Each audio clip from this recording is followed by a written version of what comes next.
yang harusnya bukan hanya kita sendiri saja yang tahu, tapi juga bisa kita sampaikan juga ke orang lain. Dan hari ini kita akan melihat pada satu topik, yaitu Yesus satu-satunya jalan keselamatan.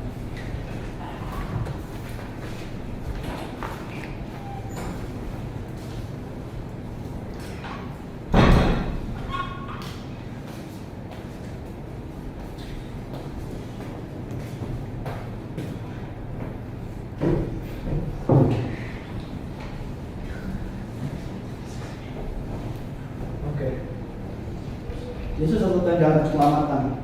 Ini adalah satu hal yang begitu penting karena ini menyangkut hidup kita ke depannya. Dan mengapa manusia itu perlu keselamatan? Ini harus kita lihat dalam sejarah perjalanan hidup manusia. Dan dari satu garis, ini adalah garis waktu dari kekal hingga kekal. Dan untuk mengetahui mengapa kita butuh keselamatan, kita lihat pada masa penciptaan, masa perjanjian lama. Dalam Alkitab disebut istilah itu perjanjian lama, yaitu masa penciptaan. Masa penciptaan. Di masa penciptaan, Tuhan menciptakan segala sesuatu. Dan semua ciptaan Allah itu amat baik. Semua ciptaan Allah itu amat baik. Dan Tuhan juga menciptakan dua pribadi makhluk yang diberikan keistimewaan, yaitu ada malaikat dan manusia. Malaikat dan manusia, Tuhan memberikan keistimewaan yang tidak dimiliki oleh ciptaan yang lain, yaitu ada pengetahuan,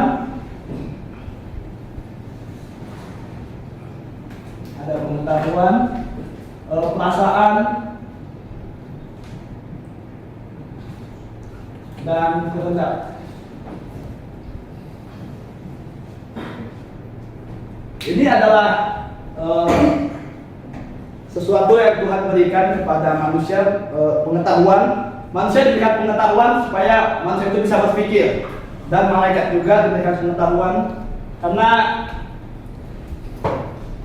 supaya manusia itu bisa berpikir, dan malaikat, dan juga diberikan perasaan untuk bisa merasakan eksistensi dari segala sesuatu, dan juga diberikan kehendak bebas supaya manusia itu bisa memilih apa yang baik dan apa yang tidak. Ada yang memilih untuk taat atau tidak kepada Allah. Dan di suatu waktu kita diperkenalkan dengan kejatuhan malaikat. Malaikat jatuh karena ingin berusaha menyamai dirinya dengan Allah. Ia sombong, dan akhirnya malaikat ini jatuh. Dan malaikat ini tahu bahwa di bumi ada ciptaan lain yang sama sebenarnya diberikan oleh ketiga hal, yaitu pengetahuan, perasaan, dan kehendak, yaitu ada manusia.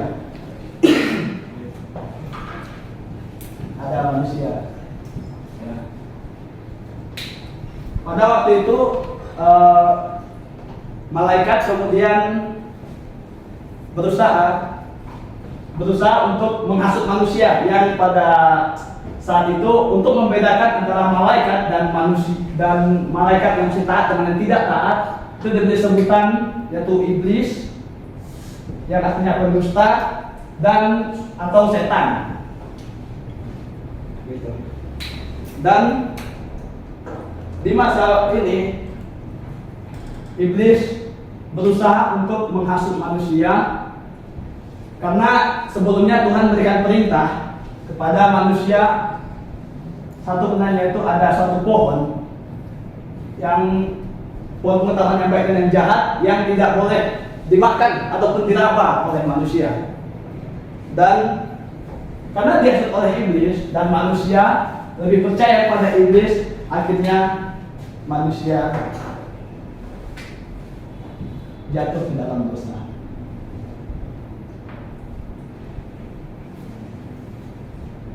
Manusia jatuh, dan manusia yang sudah jatuh tidak mungkin bisa sampai pada Allah yang ada di surga.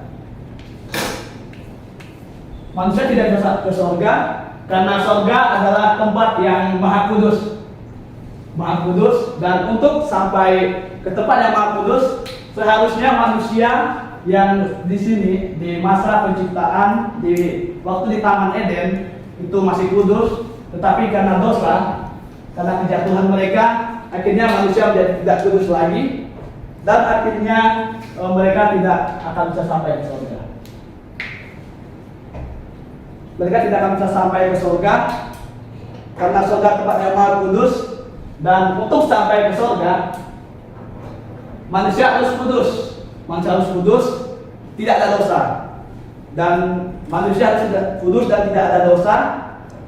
Dan ini suatu hal yang mustahil bagi manusia, karena manusia yang sudah berdosa tidak mungkin bisa ke surga. Dan satu-satunya cara untuk menyelesaikan dosa yaitu dengan penghukuman. Penyelesaian dosa itu dengan penghukuman.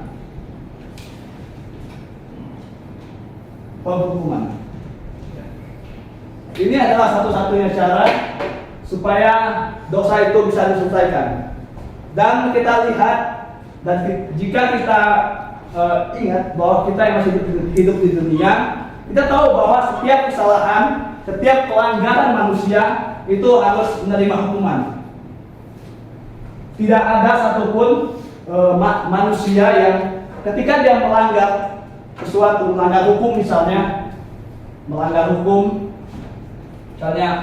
aturan jangan mencuri, terus dia melanggar hukum, ditangkap, terus cara menyelesaikan dosanya itu dengan amal, harus beramal, berbuat baik, ataupun lain-lain lah, ada usaha manusia untuk menyelesaikan dosanya.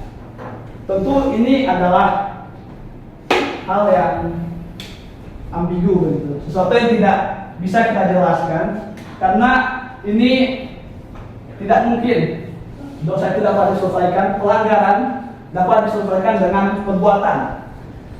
Dan satu-satunya cara untuk orang yang sudah melanggar hukum, dia harus dihukum. Dia harus dihukum. Dan ini juga sama dengan Alkitab, juga menjelaskan bahwa upah dosa adalah maut dalam Roma pasal 6 ayat 23. Upah dosa adalah maut. Alkitab menjelaskan bahwa upah dosa adalah maut. Jadi bagaimana cara manusia supaya tidak dihukum begitu? Satu-satunya cara untuk menyelesaikan dosa hanya lewat penghukuman. Dan sebenarnya semua orang suatu saat pasti akan binasa dan masuk ke neraka. Dia akan masuk ke neraka dan binasa. Tetapi karena kemahakasihan Allah, Dia mengasihi manusia dan tidak ingin semua manusia masuk ke neraka. Tetapi itu juga tidak berarti karena kemahakasihan Allah Dia harus melanggar sifat yang lain, yaitu kemahadilannya. Kemahadilan Allah. Allah yang maha adil tidak mungkin mentoleransi dosa.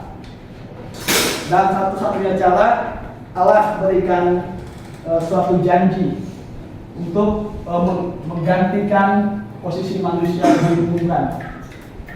Allah janji akan kirim juru selamat.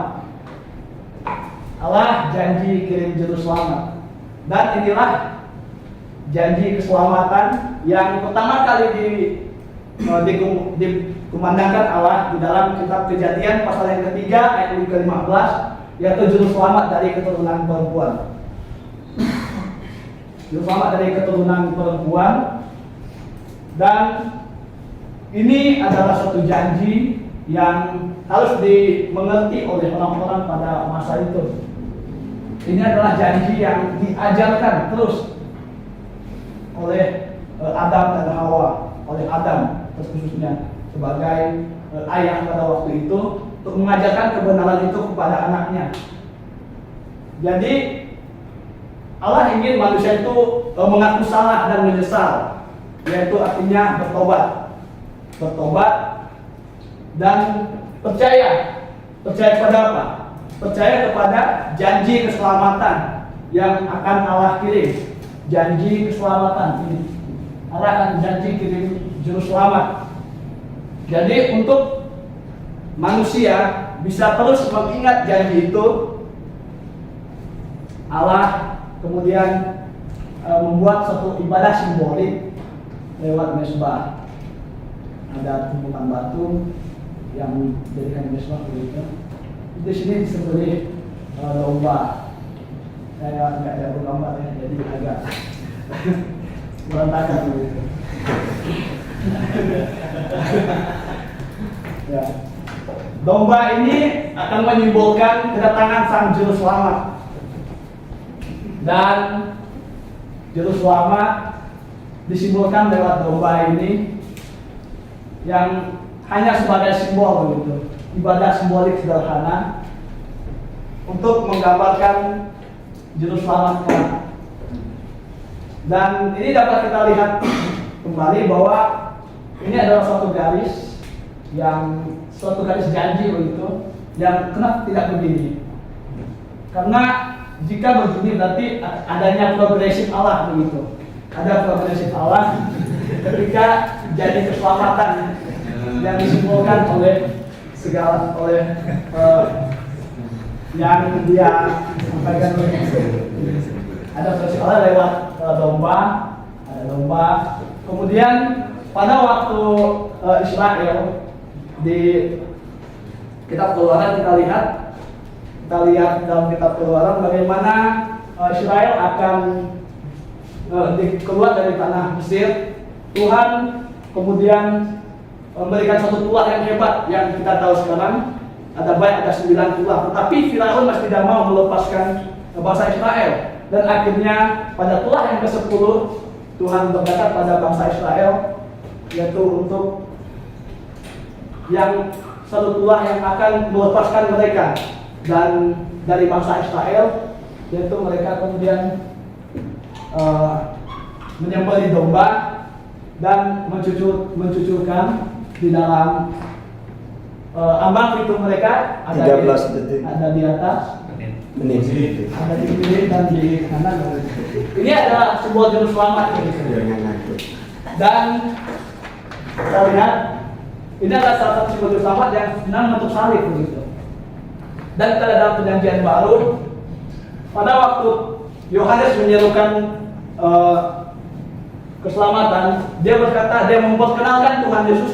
Dia mengatakan, lihatlah anak domba Allah yang menghapus dosa dunia, yaitu Yesus Kristus.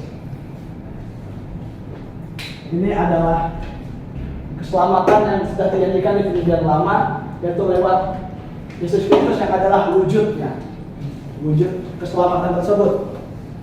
Dan pada waktu setelah Yesus disalib, ketika Yesus disalib, dia berkata bahwa sudah selesai. Dia berkata sudah selesai. Seluruh dosa dunia sudah ditanggung di atas dirinya. Seluruh dosa dunia sudah ditanggung di atas dirinya. Dan dia sudah menyediakan jalan keselamatan. Dia sudah menyediakan jalan keselamatan pada semua orang.